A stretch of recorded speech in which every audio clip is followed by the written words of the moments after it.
ನಮಸ್ತೆ ಸರ್. ನಮಸ್ಕಾರ. ಕಂಜನನ್ನು ಶಾಂತ ಸ್ವಭಾವದ ಆನೆ ಸಡನ್ ಆಗಿ ಈ ರೀತಿ ರಿಯಾಕ್ಟ್ ಮಾಡ್ಲಿಕ್ಕೆ ಕಾರಣ ಏನು? ಅದು ಏನಾದ್ರೂ ಒಂದ್ ವೇಳೆ ಸರಿಯಾಗಿ ಊಟ ಮಾಡಿತ್ತೋ ಇಲ್ವೋ, ಅಥವಾ ಏನಾದ್ರೂ ಎಲೆಗಿಲೆ ಏನಾದ್ರೂ ತಿಂದ್ಬಿಟ್ಟಿತ್ತ ಕಾಡಿನಲ್ಲಿ ಅನ್ನುವಂಥದ್ದು ಬಹುದೊಡ್ಡ ಚರ್ಚೆ. ಯಾಕಂದ್ರೆ ಹಿಂದೆ ನೀವು ಒಂದು ಕಥೆಯಲ್ಲಿ ಹೇಳ್ತಾ ಇದ್ರ ನನಗೆ, ಪಶ್ಚಿಮ ಘಟ್ಟದಲ್ಲಿ ಒಂದು ಮದ್ದು ಸಿಗುತ್ತೆ, ಅದನ್ನ ಬಾಣಂತಿಯರಿಗೆ ಕೊಡ್ತಾರೆ, ಆಮೇಲೆ ನಾವೇನಾದ್ರೂ ಆ ಮದ್ದನ್ನ ಬಾಯಲ್ಲಿ ಇಟ್ಟುಬಿಟ್ರೆ ಸೆನ್ಸೆ ಹೋಗ್ಬಿಡುತ್ತೆ ಅನ್ನುವಂಥದ್ದು.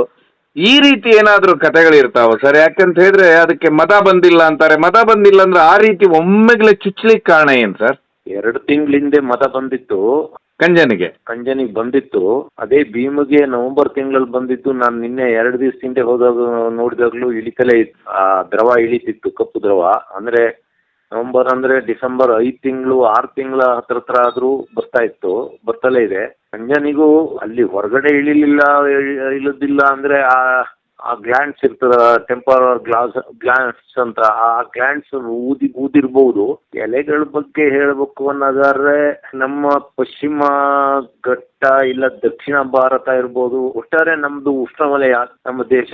ಇಲ್ಲಿ 3,000ಕ್ಕೂ ಹೆಚ್ಚು ಸಸ್ಯ ಸಂಕುಲಗಳಿವೆ. ಅದರಲ್ಲಿ ತರದ ಔಷಧಿಗಳಿದಾವೆ. ಅದರಲ್ಲಿ ಕೆಲವರು ಭಾರಿ ನುರಿತ ಹಳ್ಳಿಯಲ್ಲಿ ಡಾಕ್ಟರ್ಗಳ ತರನೇ ಇದ್ದಾರೆ. ಕೆಲವು ಔಷಧಿಗಳನ್ನು ಈಗ್ಲೂ ನಮ್ಮಲ್ಲಿ ಕೊಡ್ತಾರೆ, ಹಿಂದೆಲ್ಲ ನಮ್ಮಲ್ಲಿ ಈಗ್ಲೂ ಕೊಡ್ತಾರೆ ಅಂತ ಸುದ್ದಿ. ಹಿಂದೆಲ್ಲ ಊಟದಲ್ಲಿ ಒಂದು ಎಲೆನ ಮತ್ತೆ ಇನ್ನೇನೇನೋ ಸೇರಿಸಿ ಒಂದು ಮದ್ದು ಹಾಕೋದು ಅಂತ, ಕೈ ಮದ್ದು ಅಂತಿದ್ರು. ಅದು ಈಗ್ಲೂ ನಮ್ಮಲ್ಲಿ ನಡೀತಾ ಉಂಟು, ಅದನ್ನು ಕೊಡ್ತಿದ್ರು. ಅದು ಇಲ್ಲ ಅಂತ ಏನ್ ಹೇಳಕ್ ಆಗಲ್ಲ, ಇದ್ರೂ ಇರ್ಬೋದು. ನಮ್ಮಲ್ಲಿ ಕಾಡಿನಲ್ಲಿ ಅದೆಲ್ಲ ನಡೀತದೆ. ನಮ್ಮಲ್ಲಿ ಟೀಚರಿಗೂ ನಮ್ಗೆಲ್ಲ, ನಾವು ಚಿಕ್ಕದ್ರಲ್ಲಿ ಇರ್ಬೇಕಾದ್ರೆ ನಾವು ಹಾಸ್ಪಿಟ್ಲಿಗೆ ಹೋಗ್ತಿರ್ಲಿಲ್ಲ.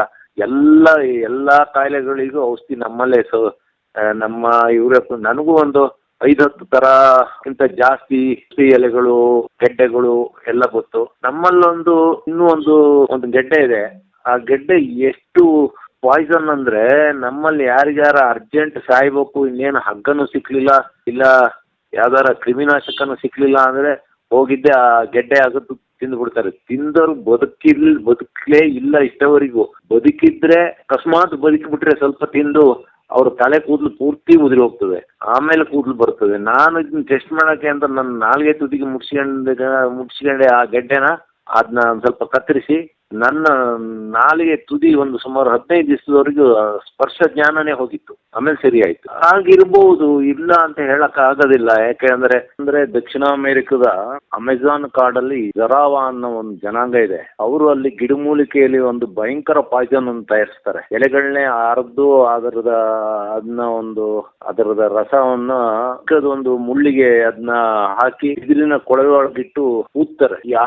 ಆ ಕಡ್ಡಿ ಅಂದ್ರೆ ಆ ಪಾಯ್ಸನ್ ಯಾವ ಪ್ರಾಣಿಗೆ ಚುಚ್ಕೆಂತದೋ ಆ ಕಡ್ಡಿ, ಅದೇ ತಕ್ಷಣ ಸತ್ತೋಗ್ತದೆ. ಅಂದ್ರೆ ಅದು ಏನ್ ನಮ್ಮ ಈಗ ಸಯನೈಡ್ ಉಂಟಲ್ಲ, ಅದರಷ್ಟೇ ತೀಕ್ಷ್ಣವಾದ ಪಾಯ್ಸನ್.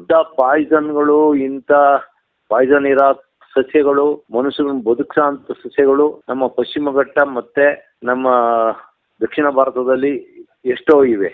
ಅದು ಮನುಷ್ಯರ ಮೇಲೆ ಪ್ರಯೋಗ ಆಗ್ಬೋದು, ಆನೆಗಳ ಮೇಲೆ ಪ್ರಯೋಗ ಆಗ್ಬೋದು.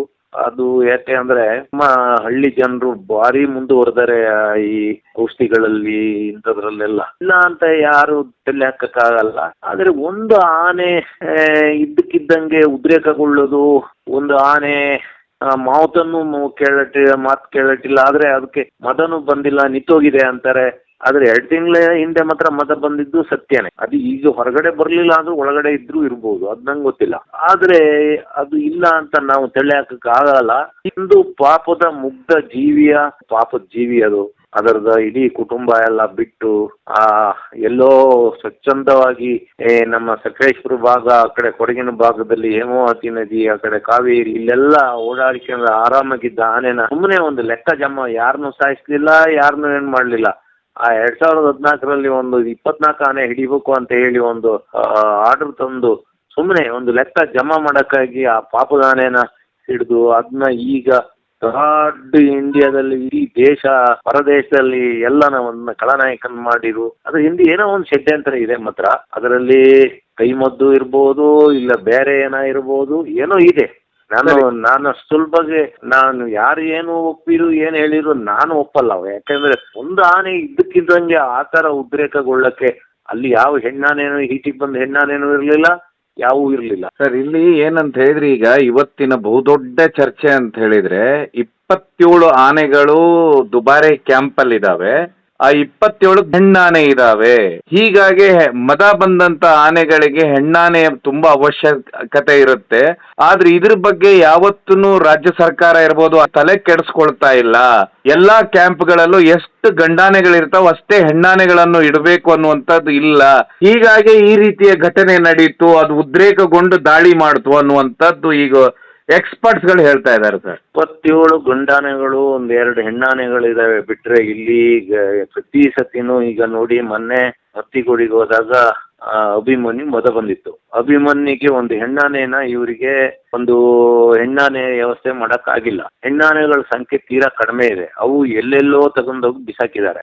ಆದ್ರೆ ಒಂದು ಗಂಡಾನೆಗೆ ಅಲ್ಲಿ ಈಗೆಲ್ಲ ಇವರು ಸನ್ಯಾಸಿಗಳಿದಾರಲ್ಲ ಹಾಗೆ ಆನೆಗಳನ್ನ ಸನ್ಯಾಸಿ ಮಾಡಕ್ ಹೊರಟಂಗ್ ಕಾಣ್ತಾ ಇದೆ ಸರ್ಕಾರ.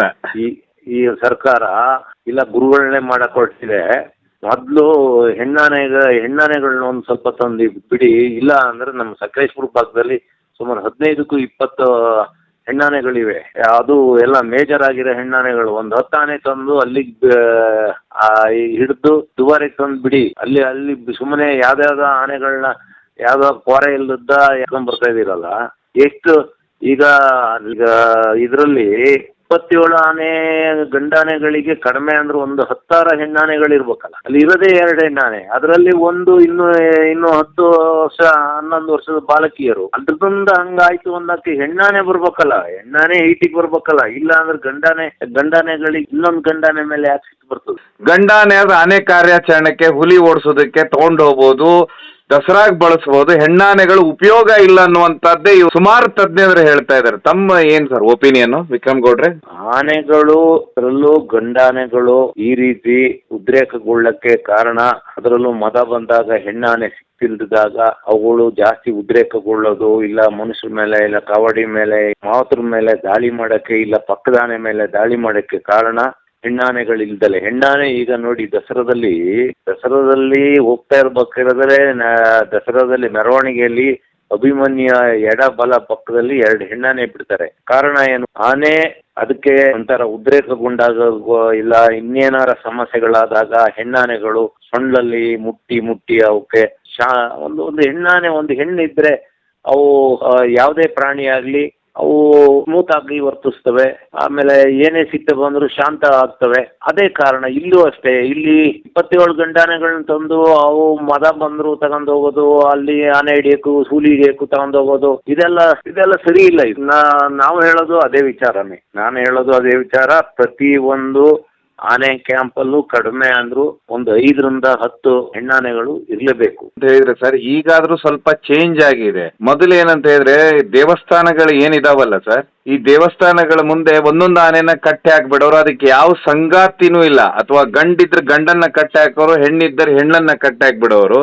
ಹೀಗಾಗಿ ಅದರದ ದೈನಂದಿನ ಜೀವನದ ಲೈಂಗಿಕ ಕ್ರಿಯೆ ಏನಿದೆ ಆ ಕ್ರಿಯೆಗೆ ಅದು ತೊಡಕಾಗ್ಬಿಡೋದು. ಹೀಗಾಗಿ ಆನೆಗಳು ನಿಂತಲ್ಲೇನೆ ಹುಚ್ಚುತ್ತೆ. ಯಾಕಂದ್ರೆ ಅದಕ್ಕೋಸ್ಕರನೇ ಒಬ್ರು ಸ್ಟಡಿ ಮಾಡ್ತಾರೆ ನಮ್ಮ ರಾಜ್ಯದಲ್ಲೇನೆ. ಇಡೀ ದೇಶದ ಆನೆಗಳನ್ನೆಲ್ಲ ಬಿಡಿಸುವಂತ ಪ್ರಯತ್ನ ಮಾಡ್ತಾರೆ. ಹೀಗಾಗಿ ನೀವು ಒಂದು ಜಯಲಲಿತಾ ಅವ್ರ ಕಥೆನೂ ಹೇಳಿದ್ರ, ಅದಕ್ಕೆ ಅದು ಪೂರಕವಾಗಿತ್ತು. ಈಗ ನಮ್ಮ ಅಂತ ಸಿಎಂಗಳು ಬರಲ್ಲ ಅನಿಸ್ತದೆ. ತಮಿಳುನಾಡಿನ ಜಯಲಲಿತಾ ಮೇಡಮ್ ಸಿಎಂ ಆದಾಗ ಅವ್ರು ಎಂತ ದೂರದೃಷ್ಟಿ, ಎಂತ ಪ್ರತಿಭಾವಂತೆ ಅಂದ್ರೆ ಅವರು ಮುಖ್ಯಮಂತ್ರಿ ಆದಾಗ ಒಂದು ಆದೇಶ ಹೊರಡಿಸ್ತಾರೆ. ಏನು ತಮಿಳುನಾಡಲ್ಲಿ ದೇವಸ್ಥಾನಗಳಲ್ಲಿರೋ ಆನೆಗಳು ಏನಿದಾವೆ ಅವು 2 ದಿವಸ ತಂದು ಎಲ್ಲಾನು ಒಟ್ಟಿಗೆ ಬಿಡಿ. ಅವು ಅಲ್ಲಿ ಒಂದು ನದಿಯಲ್ಲೋ ಎಲ್ಲೋ ಒಂದ್ ಕಡೆ ಕಾವೇರಿ ನದಿಯಲ್ಲಿ ಹೇಳ್ಬೇಕು ತಂದು ಬಿಡಿ. ಅದು ಸರ್ಕಾರ ಅದಕ್ಕೆಲ್ಲ ಫುಡ್ ಕೊಡ್ತದೆ. ಅವು ಆರಾಮಾಗಿರ್ಲಿ. ಅವಕ್ಕೆಲ್ಲ ಅಲ್ಲಿ ದೇವಸ್ಥಾನದಲ್ಲಿ ಎಲ್ಲ ಅವಕ್ಕೆಲ್ಲ ಹಿಂಸೆ ಆಗ್ತಾ ಇದೆ ಅಂದಾಗ ಎಲ್ಲಾ ಆನೆಗಳನ್ನ ತಂದು ಬಿಡ್ತಾರೆ. ತೆಗೆದು ನೋಡಿಬೇಕದನ್ನ. ನಾನು ಸುಳ್ಳು ಹೇಳ್ತಾ ಇಲ್ಲ, ಸತ್ಯ ಹೇಳ್ತಾ ಇದ್ದೆ. ಅದರಲ್ಲಿ ಏನಾಗ್ತದೆ, ಎಲ್ಲಾ ಆನೆಗಳು ನೀರಲ್ಲೆಲ್ಲ ಆಟ ಆಡಿಕೊಂಡು ಒಳ್ಳೆ ಫುಡ್ ತಿನ್ಕೊಂಡಿದ್ದಾಗ 2 ಆನೆಗಳು, ಅದರಲ್ಲೂ ಒಂದು 12-14 ವರ್ಷದ 2 ಹುಡುಗಿಯರು ಹೆಣ್ಣು ಆನೆಗಳು, ಅದು ಯಾವ್ದೋ ಒಂದು ಮೂಲೆಯಲ್ಲಿ ಇದ್ದಿದ್ದು, ಇದು ಯಾವ್ದೋ ಮೂಲೆಯಲ್ಲಿ ಬಂದು 2 ಬಂದೆ ಒಂದಕ್ಕೊಂದು ಸೊಂಡ್ಲು ಅದನ್ನ ಮುಟ್ಕೊಂಡು ತಪ್ಪಿಕೊಂಡು ನಿಲ್ತವೆ. ನೀರೊಳಗೆ ಬಿಟ್ಟಾಗ ನೀರೊಳಗು ಒಂದಕ್ಕೊಂದು ತಪ್ಪಿಕೊಂಡು ನಿಲ್ಲೋದು, ಹೊರಗಡೆ ಬಿಟ್ಟಾಗ್ಲೂ ಅದೇ ರೀತಿ ಮಾಡ್ತವೆ. ಲಾಸ್ಟಿಗೆ ಯಾಕೆ ಇವೆರಡು ಆನೆ ಹಿಂಗ್ ಮಾಡ್ತಾ ಇದಾವೆ ಅಂದ್ರೆ ಸುಮಾರು ಒಂದು 7-8 ವರ್ಷದ ಹಿಂದೆ, ಒಂದು 15 ವರ್ಷದ ಆನೆ, ಒಂದು 5-10 ವರ್ಷದ ಹಿಂದೆ ಇವು ಒಂದೇ ಕ್ಯಾಂಪ್ ಅಲ್ಲಿ ಒಂದೇ ಇದರಲ್ಲಿ ಇದ್ದವಂತ ಈ ಆನೆಗಳು. ಇವು ಬೇರೆ ಬೇರೆ ಆಗಿರ್ತವೆ. ಅಲ್ಲಿ ಬಂದು ಅವುಗಳು ಒಟ್ಟಿಗಾದಾಗ ಅವು ಒಬ್ರನ್ನೊಬ್ರನ್ನ ಬಿಟ್ಟಿರದೇ ಸೊಳ್ಳ ಒಂದಕ್ಕೊಂದು ಸುತ್ತಿಗೆ ನಿಂತಿರ್ತಾವಂತೆ ತುಂಬಾ. ಆಮೇಲೆ ಲಾಸ್ಟಿಗೆ ಅವನ್ನ ಮತ್ತೆ ವಾಪಸ್ ಅದು ಯಾವ ದೇವಸ್ಥಾನ ಅಂತಂದ್ರೆ ಅಲ್ಲಿಗೆ ಬಿಡಕ್ ಹೊರಟಾಗ ಅವು ಹೋಗಕ್ ಒಪ್ಲೇ ಇಲ್ಲಂತೆ. ಹೀಗೆ ಅವು ಬಾಂಧವ್ಯ ಇರ್ತದೆ, ಅವುಗಳ ರಕ್ತ ಸಂಬಂಧ ಇರ್ಬೋದು, ಫ್ರೆಂಡ್ಶಿಪ್ ಇರ್ಬೋದು, ಬಾಲ್ಯದ ನೆನಪುಗಳು ಇರ್ತವೆ. ಇವರು ಈಗ ಆನೆಗಳನ್ನೆಲ್ಲ ಬಿಡ್ಲಿ, ಒಂದು 15 ದಿವಸ ಈ ಶೋ ಮಾಡೋದು, ದುಡ್ಡು ಮಾಡೋದು ಎಲ್ಲ ನಿಲ್ಲಿಸ್ಲಿ. ಯಾರಿಗಾಗಿ ದುಡ್ಡು ಯಾಕೆ ಮಾಡ್ಬೇಕು? ನೀವೇನು ಆ ದುಡ್ಡಲ್ಲಿ ಅವಕ್ಕೆ ಆಹಾರ ಕೊಡ್ತೀರಾ? ಸರಿ, 1,000 ಜನ ಬಂದ್ರು ಅಂದ್ರೆ 50 ರೂಪಾಯಿ ಟಿಕೆಟ್ ಆದ್ರೆ 50,000 ರೂಪಾಯಿ ದುಡ್ಡು ಆಯ್ತು. 50,000 ರೂಪಾಯಿ ದುಡ್ಡಲ್ಲಿ ನೀವೇನು ಆಹಾರ ಕೊಡ್ತೀರಾ? ಹೋಗ್ಲಿ, ನೀವು ಕೂಡ ಇದು ಹುಲ್ಲೊಳಗೆ ಭತ್ತ ಇಡ್ತೀರಲ್ಲ, ಅದ್ರೊಳಗೆ ಒಂದು ಅಚ್ಚು ಬೆಲ್ಲ ಇಡ್ಬೇಕಲ್ಲ. ಅಂದ್ರೆ ಭತ್ತ ಹುಲ್ಲು ಕೊಡ್ತೀರಲ್ಲ, ಅದ್ರೊಳಗೆ ಒಂದು ಅಚ್ಚು ಬೆಲ್ಲ ಇಡ್ಬೇಕಲ್ಲ, ಅದನ್ನ ಇಡ್ತಾ ಇದ್ದೀರಾ ನೀವು? ನೋಡಿ ಮೊದ್ಲು ಆನೆಗಳನ್ನ ಬರೀ ಆನೆಗಳು ಬೇರೆ, ಈ ದನಗಳಂಗಲ್ಲ. ನೀವು ಇದೊಂದು ತಿಳ್ಕೊಬಿಡಿ, ಇಲ್ಲಿ ದನಗಳನ್ನ ತಂದು ಇಲ್ಲ ಕತ್ತೆ ಕುದುರೆಗಳನ್ನ ತಂದು ಅವುಗಳನ್ನೆಲ್ಲ ದುಡ್ಸ್ಕೊಂತಿರಲ್ಲ, ಹಾಗಲ್ಲ ಆನೆಗಳು. ಹಾಗಾಗಿ ಆನೆಗಳಿಗೂ ಈ ಮೇ ತಿಂಗಳು ಕಂಪ್ಲೀಟ್ ಒಂದು ರಜಾ ಕೊಡಿ ಆನೆಗಳಿಗೆ. ಈ ಬೇಸಿಗೆಯಲ್ಲಿ ಅವಕ್ಕೆ ಆಗಲ್ಲ, ಅವಕ್ಕೆ ತಡ್ಕಣಕ್ಕೆ. ಆನೆಗಳಿಗೆ ಬೆವರುಗಳಂತೂ ಇಲ್ಲ. ಆನೆಗಳು ಪದೇ ಪದೇ ಸೊಳ್ಳ ಗಂಟ್ಲೊಳಗೆ ಹಾಕೊಂಡು ಅಲ್ಲಿಂದ ಅಲ್ಲಿ ಗಂಟ್ಲತ್ರ ಆ ಭಾಗದಲ್ಲಿ ಒಂದು ಚೀಲ ಇರ್ತದೆ, ಆ ಚೀಲದೊಳಗೆ ಬೆವರು ಇರ್ತದೆ. ಆ ಬೆವರನ್ನ ತಕ್ಕಂಡು ಬುಸ್ ಬುಸ್ ಅಂತ ಹೊಟ್ಟೆ ಸಂದಿಗೆ ಮೇಲ್ಗಡೆಗೆ ಬಿಡ್ತಾ ಇರ್ತದೆ. ನಾನು ಸತಿ ಅರ್ಜುನ ಬಿಟ್ಟಿದ್ದು ಬೆವರು ನನ್ನ ಬಾಯೊಳಗೆ ಹೋಗಿತ್ತು. ನಾನು ಎಂತದೋ ಮಾತಾಡ್ತಾ ಇದ್ದೆ, ಸರ್ ಅಂತ ಬಿಟ್ಕೊಳ್ಳೋ ಬಾಯೊಳಗೆ ಹೋಗಿತ್ತು. ಅದು ಉಪ್ಪು ಇತ್ತು, ಮತ್ತೆ ಬೇರೆ ಯಾವ ರೀತಿ ಸ್ಮೆಲ್ ಇರ್ಲಿಲ್ಲ, ಉಪ್ಪಿತ್ತು. ಆನೆಗಳಿಗೆ ಬೆವರುಗಳಂತೂ ಇಲ್ಲ. ನೀವು ತಗೊಂಡೋಗಿ ಆ ಬಿಸಿಲಿಗೆ ತಗೊಂಡಾಗ ನಿಲ್ಲಿಸ್ತೀರಿ. ಈಗಾಗಲೇ 40 ಡಿಗ್ರಿಗಿಂತ ಜಾಸ್ತಿ ಆಗಿದೆ ಇದು ಉಷ್ಣಾಂಶ. ಇವೆಲ್ಲ ಯೋಚನೆ ಮಾಡ್ಬೇಕು. ಅದನ್ನ ಬಿಟ್ಕೊಂಡು ಅಲ್ಲಿ ಆ ಹುಡುಗಿ ಲೈನ್ ಹೊಡಿತಿದ್ದ, ಈ ಲೈನ್ ಹೊಡಿತಿದ್ದ ಅಂತ ಸುಮ್ಮನೆ ಸುದ್ದಿ ಬಿತ್ತರಿಸೋದೆಲ್ಲ ಸರಿಯಲ್ಲ. ಅದು ಒಂಥರ ಚಂದ ಆಗ್ತದೆ ಕೇಳಿದ್ರಿಗೆ, ಅದು ವಾಸ್ತವ ಸಂಗತಿ ಅದಲ್ಲ. ದೂರ ಇದೆ ಅಂತೀರ ವಾಸ್ತವ ಸಂಗತಿಯಿಂದ? ವಾಸ್ತವ ಸಂಗತಿಯಿಂದ ದೂರ ಇದೆ. ಏನೋ ಕೇಳೋರಿಗೆ ಒಂಥರ ಖುಷಿ ಆಗ್ತದೆ, ಆದ್ರೆ ಅದು ಅಲ್ಲ. ಅದು ಬೇರೆ ರೀತಿಯ ಆನೆಗಳ ಸಮಸ್ಯೆ ಇಲ್ಲ, ಆನೆಗಳ ಹಳೆ ನೆನಪಿರ್ಬೋದು, ಇಲ್ಲ ಆನೆಗಳಿಗೆ ಆಹಾರ ಕಡಿಮೆ ಆಗಿರ್ಬೋದು, ಇಲ್ಲ ಇನ್ನೇನ ಬೇರೆ ಆಗಿರ್ಬೋದು. ಬಿಟ್ರೆ ಮತ್ತು ಒಂದು ಇರ್ಬೋದು, ಒಂದು ಗಂಡು ಪ್ರಾಣಿ ಅಂದಮೇಲೆ ಅದಕ್ಕೊಂದು ಹೆಣ್ಣು ಪ್ರಾಣಿಯ ಜೊತೆಗೆ ಇರಲೇಬೇಕು. ಅದು ಆಗ್ತಾ ಇಲ್ಲ. ಹಾಗಾಗಿ ಆನೆಗಳು ಸಿಕ್ಕಾಪಟ್ಟೆ ಉದ್ರೇಕಗೊಳ್ತಾ ಇದಾವೆ. ಆನೆಗಳು ಹೆಣ್ಣಾನೆ ಇಲ್ದಲೆ ಅದೇ ಸರ್, ಯಾಕಂತ ಹೇಳಿದ್ರೆ ಈಗ ನಮ್ಮ ಹಾಸನ್ ಭೀಮ, ಕಾಡಿನ ಭೀಮ ಏನಿದಾನೆ, ಅವನನ್ನ ನೋಡಿದ್ರೆ ಗೊತ್ತಾಗುತ್ತೆ. ಅವನು ಇಡೀ 6 ತಿಂಗಳು ಮೌಜು ಮಸ್ತಿಯಲ್ಲೇ ಇರ್ತಾರೆ. ಹೆಣ್ಣಿದ್ರಷ್ಟೇನೆ ಅವ್ನು ಬದುಕು, ಗಂಡನೇ ಒಟ್ಟಿಗೆ ಇರುವುದಿಲ್ಲ. ನೀವು ನೋಡಿದ್ರಲ್ಲ ಸರ್ ಉದಾಹರಣೆಗಳನ್ನ. ಏನು ಈ ಭೂಮಂಡಲದಲ್ಲಿ ಇರೋ ಎಲ್ಲಾ ಜೀವಿಗಳಿಗೂ ಒಂದು ಹೆಣ್ಣು ಇರ್ಲೇಬೇಕು. ಹೆಣ್ಣು ಇದ್ದಾಗ್ಲೇ ಅವು ಶಾಂತ ಆಗೋದು, ಹೆಣ್ಣಿದ್ದಾಗ್ಲೇ ಅವು ಸಂತಾನಾಭಿವೃದ್ಧಿ ಮಾಡ್ತವೆ, ಆಮೇಲೆ ಅವು ನೆಮ್ಮದಿಯಾಗಿ ಜೀವನ ಮಾಡ್ತವೆ. ಸೊ ಒಟ್ಟಾರೆಯಾಗಿ ಹೇಳ್ಬೇಕಂದ್ರೆ ಕೊನೆಯದಾಗಿ ಕಂಜನ ಆ ರೀತಿ ದಾಳಿ ಮಾಡ್ಬೇಕಾದ್ರೆ ಹೆಣ್ಣಿನ ಕೊರತೆನೆ ಎದ್ದು ಕಾಣ್ತಾ ಇದೆ ಅನ್ಸುತ್ತಾ ನಿಮಗೇನಾದ್ರು? ಹಾಗೇನೆ ಆದ್ರೆ ಅದು ಬೇರೆ ಆನೆಗಳ ಮೇಲೆ ಈಗ ನಡ್ಕೊ ಬರ್ಬೇಕಾದ್ರೆ ಅದು ಇದು ಅಲ್ಲ, ಬೇರೆ ಆನೆಗಳ ಮೇಲೂ ಅದು ದಾಳಿ ಮಾಡ್ಬೋದಿತ್ತು ಅದೇ ಆಗಿದ್ರೆ. ಆಮೇಲೆ ಅಲ್ಲಿ ಹೀಟಿಗೆ ಬಂದ ಹೆಣ್ಣಾನೆಗಳು ಯಾವು ಇರ್ಲಿಲ್ಲ. ಆದ್ರೆ ಇದು 2 ತಿಂಗಳ ಹಿಂದೆ ಹೀಟಿಗೆ ಬಂದಿತ್ತು, ಅಂದ್ರೆ ಮದ ಬಂದಿತ್ತು ಅಂತ ಅಂದ್ಮೇಲೆ ಆ ಮದ ಇನ್ನೂ ಹೊರಗಡೆ ಇಲ್ಲ ಅಂದ್ರು ಆ ಮದದಲ್ಲೇ ಇತ್ತು, ಮಸ್ತಲ್ಲೇ ಇತ್ತು ಅಂತ ಅನಿಸ್ತದೆ ನಂಗೆ ಈಗ ನೋಡಿದ್ರೆ. ಆದ್ರೆ ಒಂದು ಮಲಗಿದ ಆನೆನ ಇಲ್ಲ ಆನೆಗಳದ್ದ ಒಂದು ಪ್ರಪಂಚದಲ್ಲಿ ಯಾವ ಆನೆ, ಒಂದು ಮದ ಬಂದಿರೋ ಆನೆ ಯಾವ್ದೋ ಒಂದು ಗಂಡಾನೆ ಬಂತು ಅಂದ್ರೆ ಅದಕ್ಕೆ ಹಿಂಭಾಗ ತೋರ್ಸ್ಕೊಂಡು ಮುಖ ಬೇರೆ ಕಡೆ ತಿರ್ಸ್ಕೊಂಡ್ರೆ ಅಲ್ಲಿಗೆ ಶರಣಾಗತ ಆದಂಗೆ. ನಾನು ಕಳೆದ ವರ್ಷ ನಾನು ನಮ್ಮ ಸಕಲೇಶ್ಪುರ ಭಾಗದ ಆನೆಗಳು ಆಲ್ದೂರಿಗೆ ಹೋದಾಗ ನಾನು ಅಲ್ಲೊಂದು ಮರದ ಮೇಲೆ ಕುತ್ಕೊಂಡು ನೋಡ್ತಾ ಕೂತಿದ್ದೆ. ಅವಾಗ ಒಂದು ಓರಿ ದೊಡ್ಡ ಸಲಗ ಇತ್ತು, ಅದು ಇತ್ತ ಬರ್ಲೇ ಇಲ್ಲ, ಅದು ಆ ಕಡೆನೆ ಹೋಯ್ತು ಅಂತ ಕಾಣ್ತದೆ. ಭೀಮನ್ ತರನೇ ಇತ್ತು, ಆದ್ರೆ ಅದಕ್ಕೆ ಮದ ಬಂದಿರ್ಲಿಲ್ಲ. ಇನ್ನೊಂದು ಚಿಕ್ಕದು ಒಂದು 22 ವರ್ಷದ ಆನೆ, ಮದ ಬಂದಿದ್ದ ಆನೆ ದಾರಿಯಲ್ಲಿ ನಡ್ಕ ಬಂತು. ಸಡನ್ ಅದು ಯೂಟರ್ನ್ ನೋಡ್ಕೊಂಡು ಹಿಂಭಾಗ ಹಿಂದಕ್ಕೆ ಹಾಕ್ಯಂಡ್ ನಿಂತ್ಕೊಂತು. ಆಮೇಲೆ ಇದು ಅದ್ರ ಪಾಟಿಗೆ ಅದು ಹೋಯ್ತು. ಆಮೇಲೆ ನಾವು ಇಲ್ಲೂ ನೋಡ್ತಾ ಇದೀವಿ, ನಮ್ಮ ಮಾವತರುಗಳು ಯಾವ್ದಾರ ಒಂದು ಆನೆ ಬಂದ್ರೆ ಇನ್ನೊಂದ ಅದಕ್ಕೆ ಹಿಂಭಾಗ ತಿರುಗಿಸಿ ನಿಲ್ಲಿಸ್ತಾರೆ. ಆದ್ರೆ ಈ ಆನೆ ಮಲಗಿದ ಆನೆ ಅದು ಮೇಲೆ ಅಟ್ಯಾಕ್ ಮಾಡ್ತು ಅಂದ್ರೆ ಯಾವ ಕಾರಣ ನಂಗೆ ಗೊತ್ತಾಗಲ್ಲ. ಇಲ್ಲ ಅಂದ್ರೆ ಅದು ನನಗೂ ಸುದ್ದಿ ಬಂದ ಪ್ರಕಾರ ಒಂದು 2 ದಿವಸದಿಂದಲೂ ಅದೊಂಥರ ಉದ್ರೇಕ, ಇದು 3ನೇ ದಿವಸ, 2 ದಿವಸದಿಂದಲೂ ಸ್ವಲ್ಪ ಉದ್ರೇಕಗೊಂಡಿತ್ತು. ಅಲ್ಲಿ ಸ್ನಾನಕ್ಕೆ ಕರೆದ್ರೆ ಸ್ನಾನಕ್ಕೆ ಬರ್ತಿರ್ಲಿಲ್ಲ, ಮಾತನ್ನು ಜಾಸ್ತಿ ಏನು ಕೇಳ್ತಿರ್ಲಿಲ್ಲ ಅಂತ. ಅಂದ್ರೆ ಆ ಸ್ಥಿತಿಗೆ ತಲುಪ್ತು. ಅಂದ್ರೆ ಕಾರಣ ಏನ್ ಬೇಕಲ್ಲ, ಮದನೂ ಇಲ್ಲ ಅಂತ ಇವ್ರು ಹೇಳಿದ್ರೆ ಮತ್ತ್ಯಾಕ ಆನೆ ಆ ರೀತಿ ವರ್ತನೆ ಮಾಡ್ತು? ಏನೋ ಅಲ್ಲಿ ಯಾವ್ದು ಸರಿ ಇಲ್ಲ. ಅಲ್ಲಿ ಎಲ್ಲ ಕೋಲ್ಡ್ ವಾರ್ ನಡೀತಾ ಉಂಟು. ಅಂದ್ರೆ ಶಿಥಿಲ ಯುದ್ಧ ಅಂತಾರಲ್ಲ, ಅದ್ರೊಳಗಡೆ ಸುಮಾರು ಅದ್ರೊಳಗಡೆ ಏನು ಅಂತ ನಂಗೆ ಏನು ವಿಷಯ ಸರಿ ಗೊತ್ತಿಲ್ಲದಲ್ಲಿ ನಾನು ಮಾತಾಡೋದು ಸರಿ ಅಲ್ಲ. ಆದ್ರೂ ಕಂಜನ್ನ ಆನೆ ಹಿಂದೆ ಏನೋ ಒಂದು ಷಡ್ಯಂತ್ರ ನಡೆದಿದೆ ಅಂತ ನನಗೆ ಅನಿಸ್ತಿದೆ. ಅದ್ರ ಬಗ್ಗೆ ಒಂದು ತನಿಖೆ ಆಗ್ಬೇಕು. ಕಂಜನ ಆನೆನ ಬ್ಲಡ್ ಟೆಸ್ಟ್ ಮಾಡ್ಬೇಕು. ಅದ್ರ ರಕ್ತದಲ್ಲಿ ಏನಾದ್ರು ಏನು ಸಮಸ್ಯೆ ಅನ್ನೋದನ್ನ ಗೊತ್ತಾಗ್ಬೇಕು. ಒಂದು ಆನೆನ ಸುಮ್ಮನೆ ಕಳಾನಾಯಕನ್ ಮಾಡೋದು, ಅದ್ರ ಭವಿಷ್ಯನ ಹಾಳು ಮಾಡೋದು. ಹಿಂದೆ ಗಜೇಂದ್ರ ಮದ ಬಂದಿತ್ತು, ಮದ ಬಂದ ಆನೆ ಬೇರೆ ಕಡೆ ಕಟ್ಟಬೇಕಿತ್ತು, ಅದನ್ನ ಫ್ರೀ ಬಿಟ್ಟು ಅಲ್ಲಿ ಶ್ರೀರಾಮ ಆನೆನು ಸಾಯಿಸ್ತು.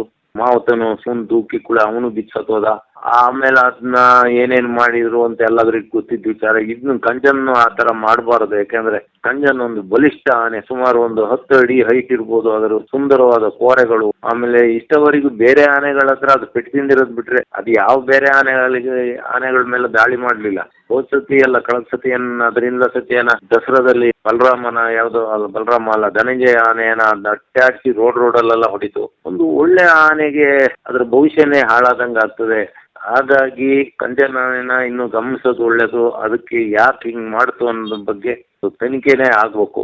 ಯಾಕಂದ್ರೆ ಈಗ ಮಾಧ್ಯಮದಲ್ಲಿ ಬರ್ತಾ ಇರೋದು ಬ್ಲಾಕ್ ಲಿಸ್ಟ್ ಅಲ್ಲಿ ಸೇರಿಸ್ಬಿಟ್ರೆ ಇನ್ನು ಮೈಸೂರು ದಸರಾಗೂ ಕಂಜನ್ ಬರುದಿಲ್ಲ ಅಂತೇಳಿ.